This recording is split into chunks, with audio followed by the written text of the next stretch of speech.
यहाँ पे हम लोग कोई पार्टी के लिए या कोई दावत के लिए नहीं बैठे हुए, बल्कि इस्लामाबाद जाने के लिए हम लोग सारे इकट्ठे हुए हैं यहाँ पे। क्योंकि हमने घूमने के लिए जाना था लाहौर से सनीन एयरलाइन से, लेकिन हमारी एयरलाइन की जो था वो डिले हो गई थी और वो सुबह की बजाय रात को जा रही थी, तो हमें इतना डिले फ़्लाइट पे जाना नहीं था।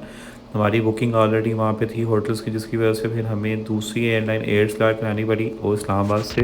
तो हम लोग फिर यहाँ से लाहौर से निकले हैं इस्लामाबाद के लिए तकरीबन कुछ 11:30 बजे, क्योंकि हमें सुबह 6 बजे की फ़्लाइट इस्लामाबाद से लेनी थी और वहाँ पे चेक इन भी करना था, हिराम भी आना था और वहाँ से फिर हमने सीधा जद्दा पहुँचना था। तो उसके लिए फिर हम लोग पहले एयरपोर्ट पहुँच चुके थे तकरीबन कोई 3 साढ़े 3 घंटे में इस्लामाबाद एयरपोर्ट। वहाँ पे पहुँचते ही हम लोग चेक इन करते हैं, बोर्डिंग पास लेते हैं, उसके बाद अपना एहराम वहाँ पे पहन के और 2 नफ़र शुक्राने की अदा करके हम लोग फिर चल जाते हैं प्लेन की तरफ।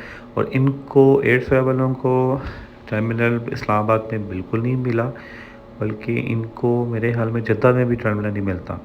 खैर, बसों के ज़रिए हम लोग जहाज़ पे पहुँचे और कुछ ही देर के बाद जहाज़ चलता है और तकरीबन कोई 5 साढ़े 5 घंटे में ये हमें जद्दा एयरपोर्ट लैंड करवा देते हैं। वहाँ से भी इनको टर्मिनल नहीं मिलता और बसों के थ्रू ये हमें एयरपोर्ट की जो चेकिंग काउंटर्स हैं वहाँ तक हमें पहुँचाते हैं।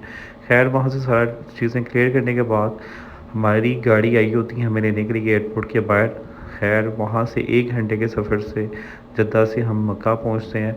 मक्का पहुँचते साथ ही हम लोगों ने होटल में अपना चेक इन करना था और सामान वगैरह सारा वहाँ पे रख के हमने निकलना था उम्रा करने के लिए फ़ौरन। ठीक है, क्योंकि काफ़ी देर हो गई थी।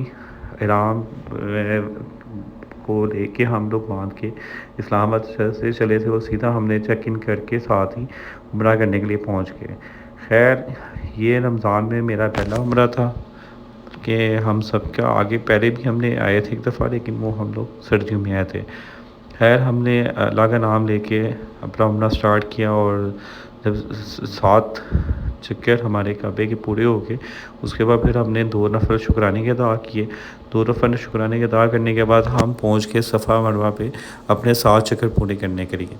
और यहाँ पे इस टाइम पे रमज़ान के टाइम पे इतना अवाम का रश था कि मैंने आज तक नॉर्मल डेज़ में ये रश वहाँ पे नहीं देखा था। खैर, अपने यहाँ पे चक्कर पूरे करने के बाद हमने ज़ोहर की नमाज़